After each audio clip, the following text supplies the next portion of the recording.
I know, we were talking beforehand, I know that you are starting into the transition period of going back to bringing people fully into the office again, and really implementing a hybrid model at Microsoft. So like my first question is, how's it going? Well, I think it's a good question. We're learning as we're going. We learned a lot during COVID, how much easier it is to, even despite all the sort of the sadness and the tragedy and the surprise of COVID, whatever that is now, 18 months ago, I guess. It could be maybe 16, 17 months. But we learned a lot about having, it sort of leveled the playing field. You guys might have had some of the similar. Nobody was in the office except for a few of our essential workers. So we quickly adapted and developed ways for everybody to connect and stay working and be productive. Now we're in that kind of that precarious yet really exciting time that we're saying, okay, we're going to embrace a really new flexible way of working, but we'd love to, have people back and have people where they want to be, where they're most engaged. And so we're starting to have that. I think we have like a 10% of our workforce is starting to come back to the building. And Mike, similar to you guys, we're global, so we operate everywhere in the world, 190 countries I think we're in. So the state of the pandemic is so different based on region. So we're also learning that what we say to the folks in the state of Washington versus the US versus some other region has to look totally different. So we're doing that same thing as we go back to hybrid, is learning from the regions that have gone before us and trying to understand what are the principles, what's the best practices, what worked, how can we experiment as we go. So we're kind of, I think people are pretty optimistic. I think just seeing somebody in person that I just met is pretty fun. So I think there's lots of that. People miss each other, but they also learned a lot about themselves and maybe what they want different from their employer. And so we're trying to listen to that and move forward based on what we're hearing too.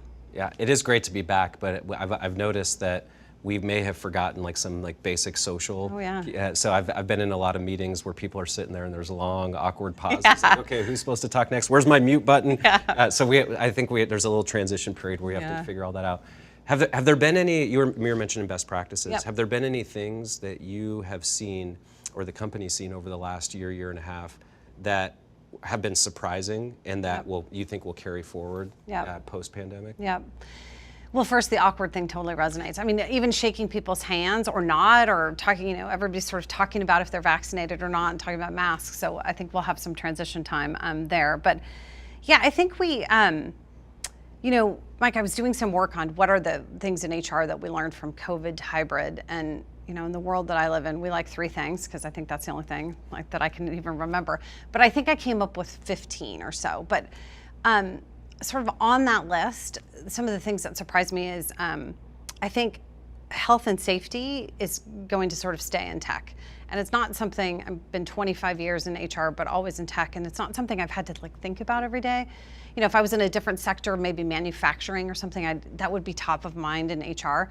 Not that I didn't care about employee health and safety, but in order to be hybrid, we have to have employees trust that the workplace is safe and healthy and that they can come back.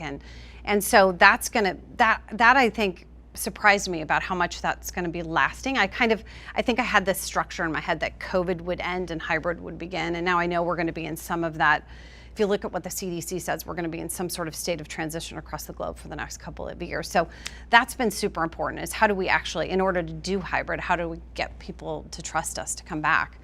Some of the other ones are, managers. I think in the last decade, we've realized how important they are to employees' engagement, to your everyday experience is kind of all about your manager. We have, I think, somewhere around 22,000 of them worldwide.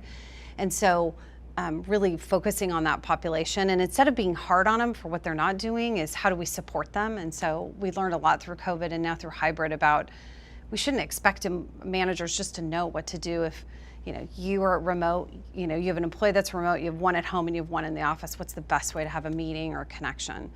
So those are 2 things. The other one is listening to, I think about how important our listening systems are. And I'm not sure what you guys have at T-Mobile. I'm sure it's pretty robust, but we get a lot of feedback all the time.